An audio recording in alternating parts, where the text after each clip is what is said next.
About 2 minutes later, so I took off that little bungee cord strap. It looks like this. It's got this little hook on it. So it's a little short one, maybe, I don't know, the whole thing is, 12 inches long, something like that. And I think they're still good. Let me give it a pull. Oh, yeah. Yeah, okay, so, see, I'm just stretching it. Yeah, so the bungee cord is fine. Don't have to replace that. But, yeah, there's another bungee cord. So this one, I said, looking up the pole, the support pole for the netting, there is a bungee cord right here, this guy, and a nylon webbing, a narrower nylon webbing here than the thick nylon webbing that goes through all the way around the bottom of the mesh netting. So there's one of these, shorter bungee cord, plus a narrower nylon web strap that holds the mesh netting, right? See, if I pull on the mesh netting, it doesn't pull away from the post, right? That's the whole point of this thing. Kid comes flying in here. You don't want a bunch of support posts and the webbing not attached to them, because then anywhere here, a kid hits the webbing, they'll go flying another 2-3 feet. So this one, the kid hits the webbing right here, and the webbing is tightly attached, but not tight, but not very tightly. It's attached with bungee and strapping, so it has some flex to it, so the kid doesn't go wham right into this. They hit it and it kind of flexes, and then they get bounced back in. But it doesn't flex so much that they come flying. You know, if the kid came flying out here and the webbing here was not attached to this pole and to this pole, the kid hitting the middle of this could come out, right? The webbing is probably pretty flexible. It could come out if I pulled really hard here, right here, and I'd remove all of the tension or all of the slack out of the webbing, the mesh netting all the way around the whole trampoline. If I pulled it, I could probably pull it 6-7 feet. So this keeps it from going, just a foot or two, and the kid is kept inside the trampoline area. So all that to say, there's this bungee cord, a longer bungee cord, and I'm just going to leave this attached, goes up to the top, and comes all the way down here. So it goes, if you look at the instructions, I remember it says something about you have to loop it over. There's a notch in the cap at the top of each one of these. Let's see if I can zoom in. Yeah, that cap right there, at the very top of it, there's a notch. And so the top of the mesh netting, that nylon web strap that goes all the way around, goes through that notch and holds it. I'm going to look at the closer one here. Holds it right up there. But then you can see this bungee cord coming down right here, right there, this bungee cord.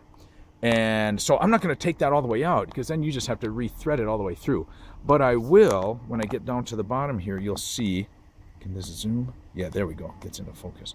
So it comes down in here under all this big mass of webbing, and it comes around the back. I'm going to zoom back out here, hold a second.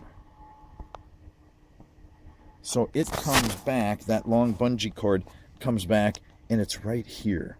So it goes under this weather, it's just, no, actually that's maybe part of this piece isn't a protective plastic weather cap. This is actually, I think it's metal. I think it's actually, yeah, it's welded on here.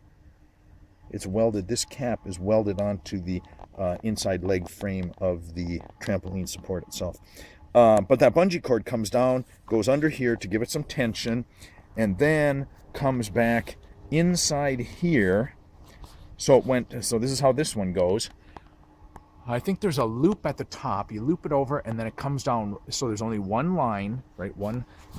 Just one line of the bungee cord comes down here, comes through, goes underneath, right? So here it gives a little bit of tension, goes underneath this. They must have put this bracket on here specifically to hold this bungee cord.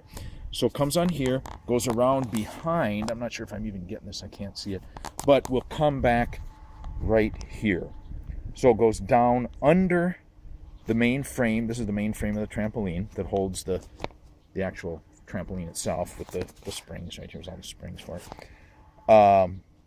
So it comes around that and just hooks on here. So I'm just going to see if I can do this guy. It shouldn't be too tight. It's going to take two hands. I can't do it holding the camera. But it comes around here and attaches on itself.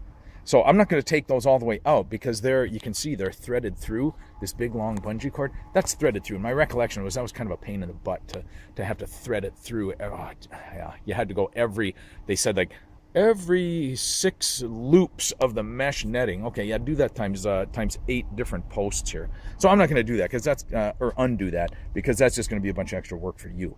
So I'm just going to undo it down here at the bottom. Where was that? Yeah, this guy right here. You can see there's this little loop. So when you get this, you put each post in here, bolt them on, and this long bungee cord, you just string it down around. Basically, it goes around this metal block here. So I ran it underneath there. Look in the instructions, I'm sure it says that. And then comes around and connects to itself right here. And I can't do it holding the camera. So that's going to be the procedure for every one of these 8.